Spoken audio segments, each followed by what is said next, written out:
আসসালামু আলাইকুম সুপ্রিয় নবম শ্রেণীর শিক্ষার্থীরা। আজকে আমি সমাধান করতে যাচ্ছি তোমাদের নবম শ্রেণীর গণিত বইয়ের অষ্টম অধ্যায়ের যে অনুশীলনীর অঙ্কগুলো আছে সেই অনুশীলনী অঙ্কের আজকে সমাধান করব 9 নাম্বার অঙ্কটা।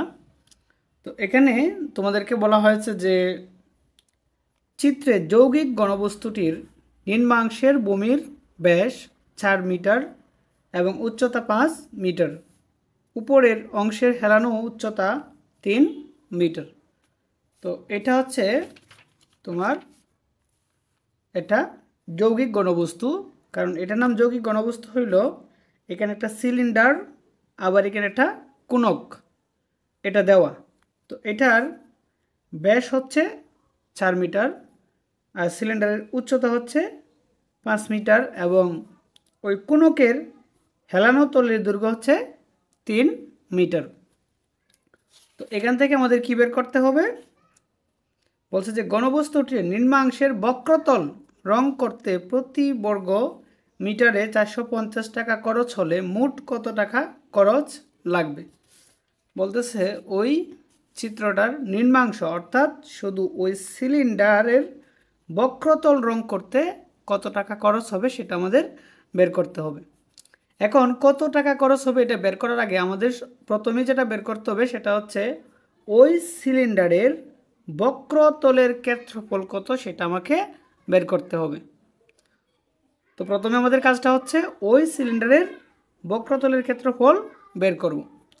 তাহলে দেখো, সিলিন্ডারের ব্যাস যদি 4 মিটার হয় তখন তার ব্যাসার্ধ হবে অবশ্যই 2 মিটার।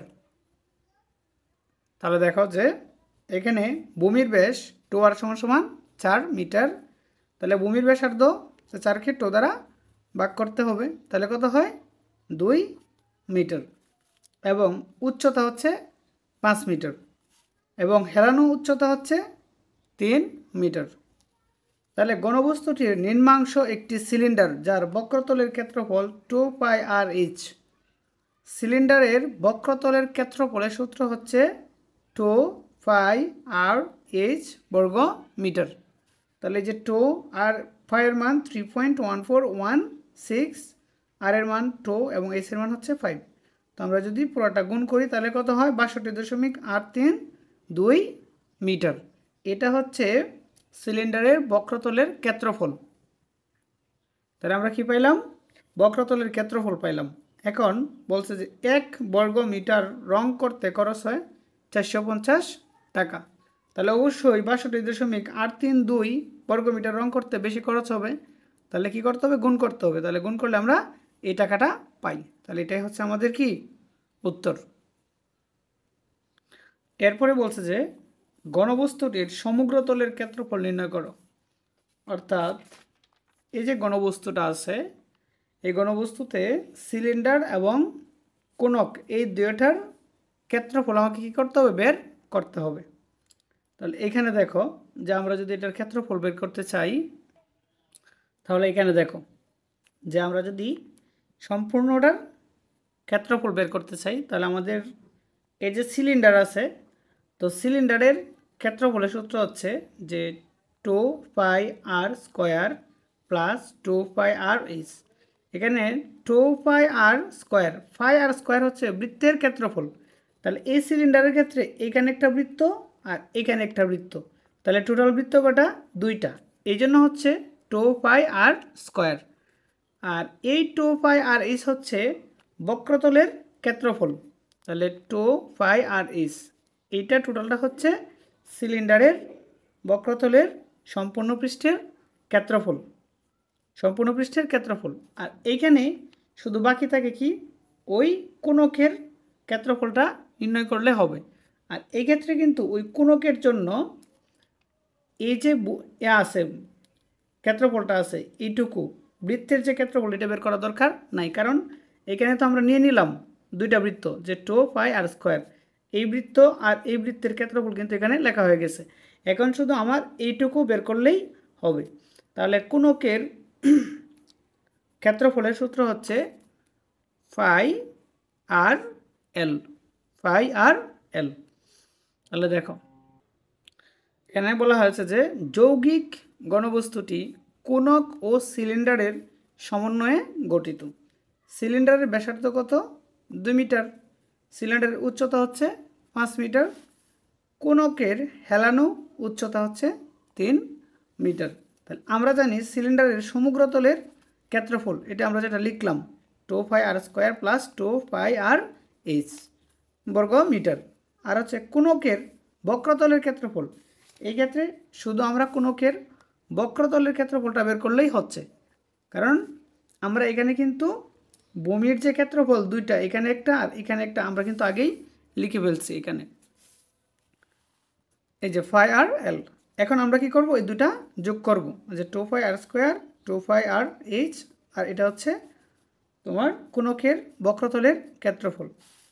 তাহলে আমরা এখানে মান বসাবো, যে এই যে 2 পায়ের মান 3.1416, আর এর মান হচ্ছে 2 এর উপরে স্কোয়ার প্লাস প্লাস 2, এই যে 2 পায়ের মান 3.1416, আর এর মান হচ্ছে 2, এস এর মান হচ্ছে 5 প্লাস প্লাস পায়ের মান 3.1416, আর এর মান হচ্ছে 2 এবং এল এর মান হচ্ছে 3।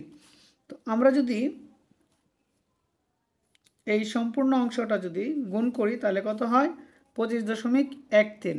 আর এই সম্পূর্ণ অংশটা যদি আমরা গুণ করি তাহলে হয় 62.83। আর এই অংশটুকু যদি আমরা গুণ করি তাহলে হয় 18.85। আর পুরোটা যদি আমরা যোগ করি তখন আমাদের দাঁড়ায় কত? 106.8 বর্গ মিটার। আর এই 106.8 বর্গ মিটারে হচ্ছে ওই যৌগিক ঘনবস্তুটির সমগ্র তলের ক্ষেত্রফল। এরপরে আমাদের যেটা বের করার কথা বলতে সেটা হচ্ছে যে ঘনবস্তুটির আয়তন নির্ণয় করো। এখানে বলতেছে যে ওই যে ঘনবস্তুটা আছে ওই ঘনবস্তুটার আয়তন নির্ণয় করতে হবে। তো এখানে যেহেতু একটা হচ্ছে কোনক আর একটা হচ্ছে সিলিন্ডার, তাহলে কোনকের আয়তন আগে বের করতে হবে, এরপর আমাদের সিলিন্ডারের আয়তন বের করতে হবে, তারপর দুইটা একসাথে যোগ করলেই আমরা পাবো সম্পূর্ণটার আয়তন। এখন একটা বিষয় হচ্ছে যে সিলিন্ডারের আয়তন কোনকের আয়তন নির্ণয় সূত্র হচ্ছে 1/3 πr²h। তাহলে এখানে কিন্তু আমরা এই পর্যন্ত ব্যাস যেহেতু 4, তাহলে এইখানেও ব্যাস কিন্তু 4ই হবে। তাহলে ব্যাসার্ধ হচ্ছে কত? 2 হবে। ব্যাসার্ধ 2 হবে। ব্যাসার্ধ যদি 2 হয় তখন আমাদের কি করতে হবে? এখানে যদি আমাদের ওই কোনকের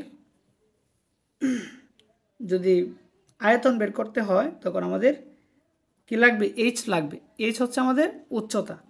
তাহলে উচ্চতা হচ্ছে কি শীর্ষবিন্দু থেকে যখন ওই সিলিন্ডারের উপর লম্ব আঁকা হবে তখন সেটা হচ্ছে কি আমাদের উচ্চতা। তাহলে এইখানে কিন্তু একটা সমকোণী ত্রিভুজ উৎপন্ন হয়েছে।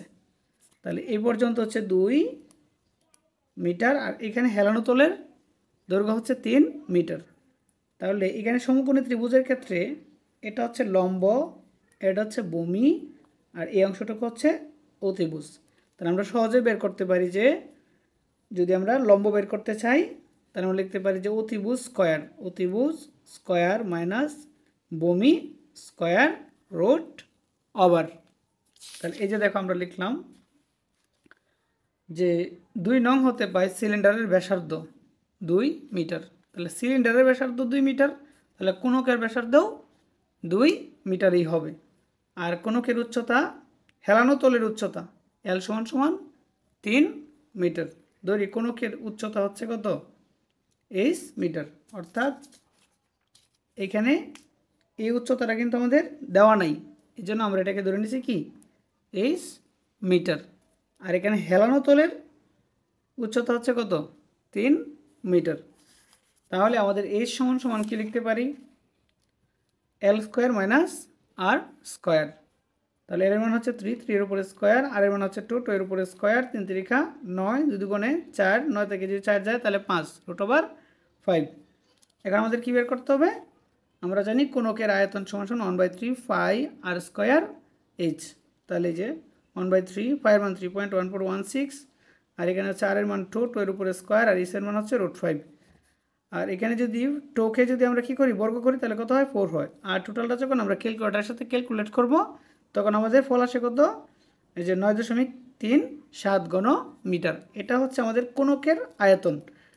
এরপর আমাদের বের করতে হবে কি, সিলিন্ডারের আয়তনটা বের করতে হবে। আর সিলিন্ডারের আয়তন নির্ণয়ের সূত্র হচ্ছে পাই আর স্কোয়ার এইচ ঘন মিটার। তাহলে এখানে পায়ের মান 3.1416 আর আর এর মান হচ্ছে 2 এর উপরে হচ্ছে স্কোয়ার, আর এস এর মান, সিলিন্ডারের উচ্চতা হচ্ছে কত আমাদের 5 মিটার। তাহলে এই যে হচ্ছে 5, তো 2 দুগুণে এই যে ছাড়, আমরা টোটালটা যদি গুণ করি তাহলে 62.832 ঘনমিটার। তাহলে এখানে যৌগিক ঘনবস্তুটার আয়তন কী করতে হবে, কোণকের আয়তন আর সিলিন্ডারের আয়তন যোগ করতে হবে।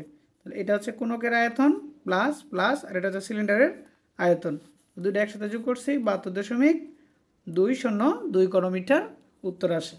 এটাই হচ্ছে আমাদের আজকের অঙ্কের সমাধান। ধন্যবাদ সবাইকে। পরবর্তী ক্লাসটি করার জন্য সবাইকে আমন্ত্রণ জানাচ্ছি। আসসালামু আলাইকুম রহমতুল্লাহ।